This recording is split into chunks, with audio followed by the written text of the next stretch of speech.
नमस्कार, मैं हूं आपका होस्ट और दोस्त कॉन्ट्रैक्टर गोपाल प्रजापत और आप देख रहे हैं यूट्यूब का सबसे भरोसेमंद चैनल कॉन्ट्रैक्टर जी। इस चैनल पर भवन निर्माण से संबंधित प्रैक्टिकल नॉलेज वाली वीडियोज बनाई जाती है।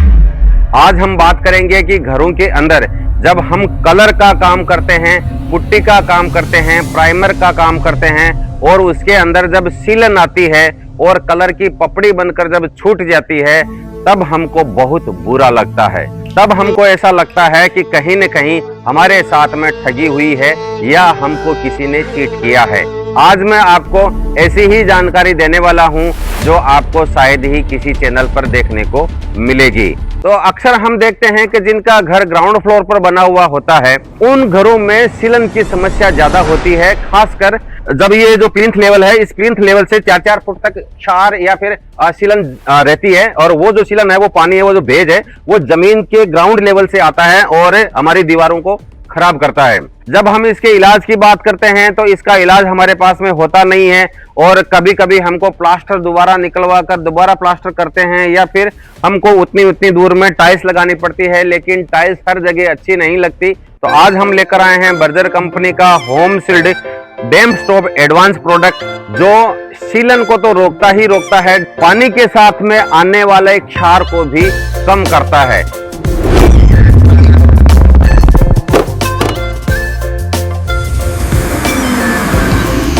तो इस प्रोडक्ट के बारे में आज हम पूरी जानकारी लेंगे और सबसे पहले ये देखते हैं कि अगर हम जहां पर ये डैम्प स्टॉप प्रोडक्ट का यूज नहीं करते हैं उन दीवारों की हालत क्या हो जाती है। मेरे पीछे इस दीवार के ऊपर जो आप ये मानचित्र जैसा देख रहे हैं ना, ये वर्ल्ड का कोई मानचित्र नहीं है, बल्कि दीवार पे एक तरह का क्षार है और यह क्षार सीलन के कारण से आया हुआ है। ऐसा क्षार बहुत सारी दीवारों पे आता है, यानी कि ऐसे हमको बहुत सारी प्रॉब्लम देखने को मिलती है कि लोगों के घर में सीलन आ जाती है। कई बार हमको ऐसा देखने को मिलता है कि पानी के साथ में क्षार आता है, वह क्षार भी ऐसी दीवारों को बीमार बना देता है। ऐसा क्षार ऐसी दीवारों के लिए कैंसर के समान होता है, जिसका उपाय तो है लेकिन कोई इलाज नहीं है। आप देख सकते हो कि यहाँ पर पुट्टी किया हुआ है और ये पुट्टी कैसे निकल गई है। मैं आपकी जानकारी के लिए इतना बता सकता हूं कि इस दीवार के पीछे ना कोई पाइपलाइन लीकेज है और ना ही कोई किचन है, ना कोई बाथरूम है। ये जो बरसात का पानी आता है ना, बरसात का पानी, उसकी वजह से पीछे की साइड में से पानी दीवार में घुसता है और यहाँ पर पीछे से ये सारी दीवारें खराब करता है। ये आप यहाँ पर देख सकते हो, ये दीवार देख सकते हो, ये दीवार देख सकते हो। यहाँ पर कहीं पर भी आपको सीपेज वगैरह नहीं दिखाई देगा, यहाँ पर आपको सीलन वगैरह नहीं दिखाई देगी। इस दीवार पर भी आप देख सकते हो कि एकदम फ्रेश दीवार है, यहाँ पर नहीं दिखाई देगा, लेकिन सिर्फ इसी एक दीवार पे आपको दिखाई देगा। आप मेरे साथ आइए, मैं आपको और भी दिखाता हूँ। ये देखिए, ये जो है ना, ये सब क्या है, ये सब क्या है, ये पोपड़ी क्यों बन गई है? इसलिए बन गई है क्योंकि पीछे से इसमें क्षार आ रहा है, सीलन आ रही है, पानी आ रहा है पीछे से, और इसका रोकने का आज तक हमारे पास में कोई इलाज नहीं था। मेरे पास में भी बहुत सारे फोन आते हैं, लोग मेरे को पूछते हैं कि गोपाल जी मुझे ये बताइए कि क्षार को रोकने के लिए आपके पास में क्या उपाय है। तो मैं सीधा हाथ खड़ा कर देता था, भाई पीछे से क्षार आता है तो वहां पर आप या तो टाइल्स लगवा दो या फिर प्लास्टर निकलवा के आप उसमें कुछ वाटरप्रूफ ट्रीटमेंट करो ताकि आपका ये जो क्षार वाला प्रॉब्लम है वो रुक जाए। लेकिन आज की तारीख में कोई पूछे कि क्षार को रोकने के लिए कोई सॉल्यूशन है क्या, आज की तारीख में ये पूछे कि कोई सीलन को रोकने का कोई केमिकल है क्या, तो मैं कहूंगा हाँ, और वो है ये बर्जर होम सील्ड डैम्प स्टॉप एडवांस। एक प्रोडक्ट है जो इसके लिए ही खास बनाया गया है कि ये जो आप देख रहे हैं ये आपके घर में दोबारा कभी नहीं होगा। हमारे साथ में पेंटर भाई हैं जिसका नाम है गोविंद भाई हैं यहाँ पर। ये गोविंद भाई से हम कुछ सवाल जवाब करेंगे और ये बताएंगे कि इस समस्या का समाधान कैसे किया जाता है। और ये आप गोविंद भाई नमस्कार। नमस्कार नमस्कार। अच्छा गोविंद भाई, आप कलर काम में कितने सालों से काम कर रहे हैं? 15 से 20 साल।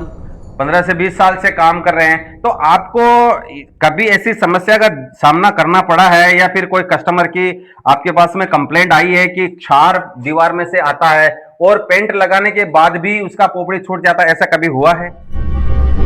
हुआ है। होता है ऐसा? बहुत होता है। तो उसका फिर आप क्या इलाज करते हो?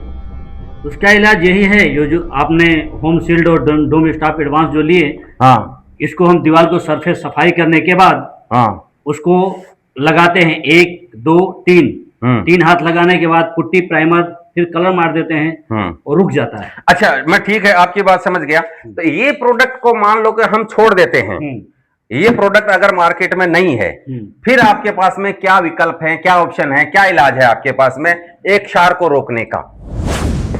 एक क्षार को रोकने के लिए वही विकल्प है, पूरा दीवार को तोड़ के प्लास्टर करवा दो।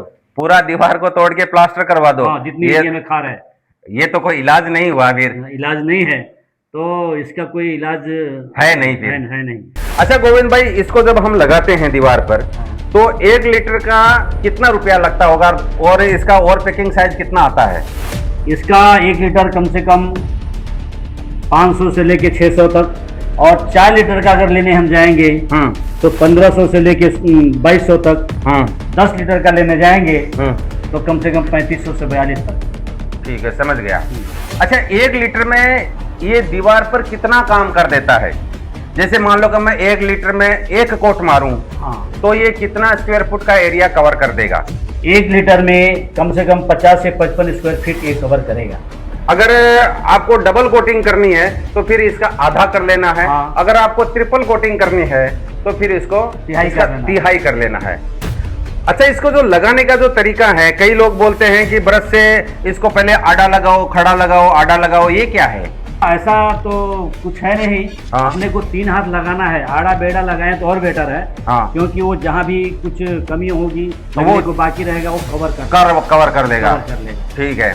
अच्छा, इसको रोलर से लगाना बेटर रहेगा या फिर ब्रश से लगाएं, या फिर और कोई इसका आपके पास? नहीं, ब्रश से लगाएं। ब्रश से लगाएंगे तो ज्यादा अंदर तक जाएगा। ब्रश से लगाएं, क्योंकि रोलर से लगाते हैं तो वो एक फिल्म जैसा ऊपर पोपड़ी जैसा बनाता है, लेकिन अगर आप ब्रश से लगाएंगे तो ब्रश अंदर तक छिद्रों में चला जाता है। ब्रश से माल चढ़ता है। इसको सिर्फ दीवारों पे ही लगा सकते हैं या फिर छत की जो सीलिंग है उस वहां पर भी लगा सकते हैं? जैसे कि मान लो कि लकड़े की छत बनी हुई है, जैसे कि यहाँ पे देखो ये लकड़े की छत बनी हुई है, और इसमें से अगर पानी आता है तो क्या हम इस पे भी लगा सकते हैं? नहीं लगा सकते, इसमें लकड़े पे नहीं लगा सकते, सिर्फ दीवारों के लिए ही है। तो गोविंद भाई का कहना भी सही है, और ये कह रहे हैं कि ये जो प्रोडक्ट है वो इंटरनल पर्पज के लिए सही रहेगा।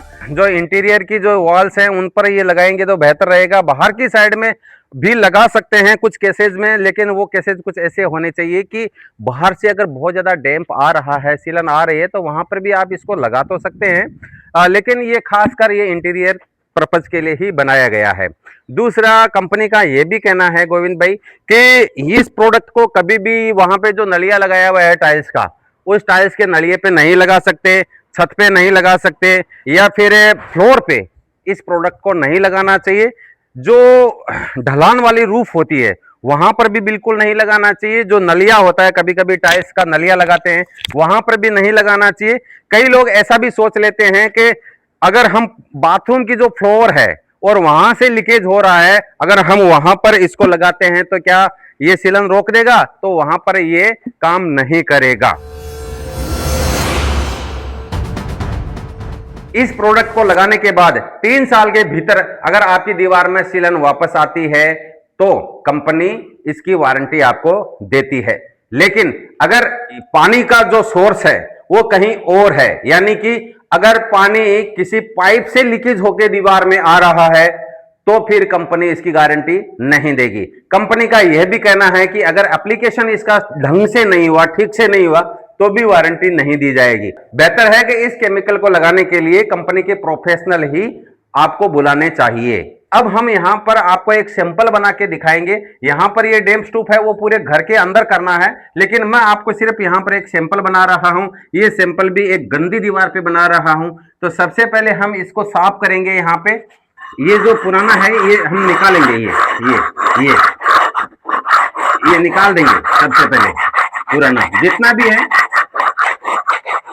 ग्राइंडर से भी आप साफ कर सकते हैं और इस ब्रश से भी आप साफ कर सकते हैं।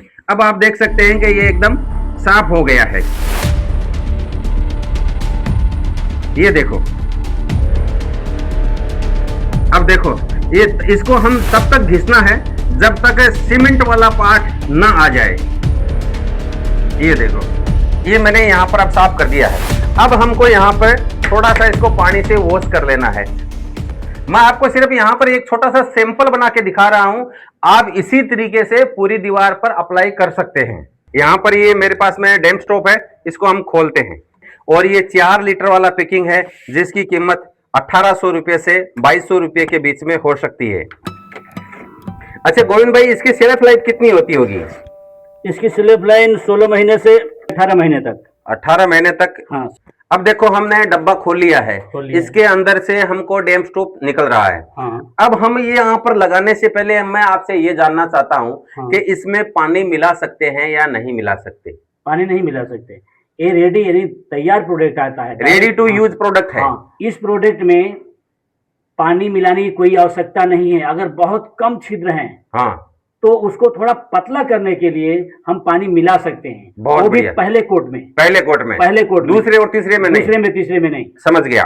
तो कहने का मतलब ये है कि ऐसी दीवार है और इसके अंदर बहुत ही कम छिद्र हैं, जाने के लिए जगह ही नहीं है, तो ऐसे में आप इस डैम्प स्टॉप में पानी मिला सकते हैं। अब हम इसको पहला हाथ लगाते हैं, तो हमको ऐसा वर्टिकल लगाना चाहिए या हॉरिजॉन्टल लगाना चाहिए?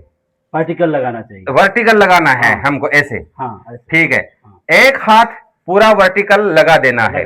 अब इसको सूखने देना है, लेकिन सूखने कितने समय देना है ये भी आप थोड़ा सा बता दीजिए। सूखने के लिए कम से कम 2 से 3 घंटा। 2 से 3 घंटा के बाद में वापस हमको एक कोट और लगा देना है, और अब की बार जो कोट लगाना है वो हमको हॉरिजॉन्टल लगाना है। हाँ। दूसरा कोट लगाने के बाद भी कम से कम 4 से 5 घंटे तक इसको सूखने दो, और तीसरा कोट अगर लगाने की जरूरत है तो फिर आप उसको 3 से 4 घंटे बाद में लगा सकते हो। तीसरा कोट लगाने के लिए भी आपको वापस वर्टिकल ब्रश ही चलाना है ऐसे, ताकि महीन से महीन छिद्र में भी ये जो प्रोडक्ट है वह चला जाए।